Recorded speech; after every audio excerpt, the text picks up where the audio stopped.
Under scales.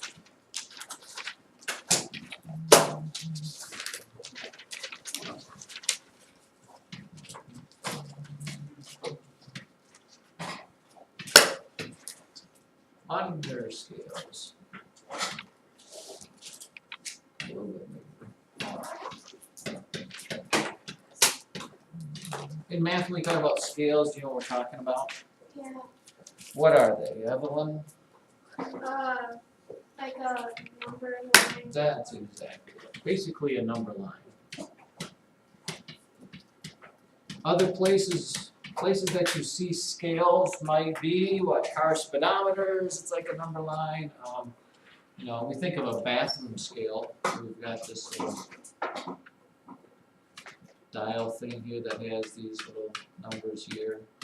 Maybe this is 50 pounds and this is the 150 and this is what, 250 or whatever. Is that good? That's probably not good. Maybe we should change that. Let's change our scale. Let's say that's 50, this is 100, this is 150, and this is 200. When you're looking at a scale, what is the first thing you should probably think about? Does anybody know? Anybody?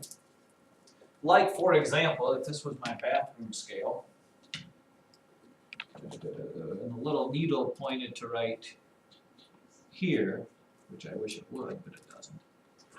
How much do I weigh? Maybe you can't see that. Maybe we'll blow that up a little bit. How much do I weigh? Notice how there's no number there. So the first thing I should probably think about figuring out is what? Right? How many pounds have you had? Faith? What number that is?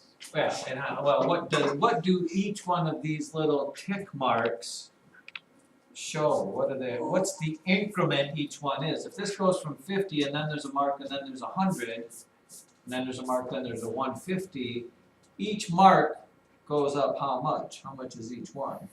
25. Yeah, every mark is 25. And they don't always want to show the numbers in there because it makes it all cluttered and crowded, and sometimes you want to be able to write the numbers very big. So each tick mark here, Wow. that is something there. Each tick mark there, I will eventually get it to the right size that I want. Each tick mark there stands for 25. So this is 50. This one that you can't see here is 75. There's 100, 125, 150, and 175 would be the weight of that, whoever's standing on that scale. Now the one that they specifically talk about a lot more here is like on a thermometer, which we don't use very much anymore because we have digital stuff. But they talk about a little bit about temperature here. We have two different ways of measuring temperature, or two different scales that we use. The one you're probably really familiar with is the what scale? Thermometer. What? 32 degrees and 212 degrees. We use the scale that's called the Fahrenheit scale. I'll write it out because Fahrenheit. Fahrenheit. I'm sure named after Mr. Fahrenheit, who the guy decided, let's do this and do this. In the Fahrenheit scale, what happens at 32 degrees? Anybody? Brant? It freezes. Water freezes at 32 degrees. And at 212 degrees, Wade, It boils. yeah, water boils. Okay. And just like with measurement, there's a system that's much easier than this that the rest of the world uses that the United States doesn't as much, but you do see it on banks and stuff. And it's called the Celsius.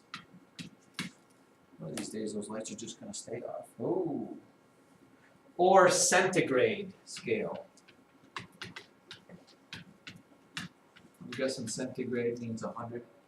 And guess what? Which would make more sense to me. In the centigrade scale, what temperature do you think water freezes at? Which would make more sense, yes. In centigrade, water freezes at 0 degrees, and water boils at 100 degrees. Okay? And there's a long mathematical formula to figure it out there, but they use kind of the same tick marks. It's just, 10 degrees in one is a lot different than 10 degrees in the other. For example, 10 degrees here in Fahrenheit would be way down here. And 10 degrees in centigrade would be, a bunch of negatives. It'd be probably negative, I don't know, 20 or so. Who knows what it would be. And the same thing with this. 10 degrees centigrade, which might be about right here, would be about how many degrees Fahrenheit? Probably like 40 degrees or 50 degrees or so. So you kind of have to think about when you go past the bank and it's a really warm day and it says it's 25 degrees out, you have to probably figure which scale is that. Celsius. Yeah. Otherwise it'll throw you for a loop. Now look in your books under page 166, please.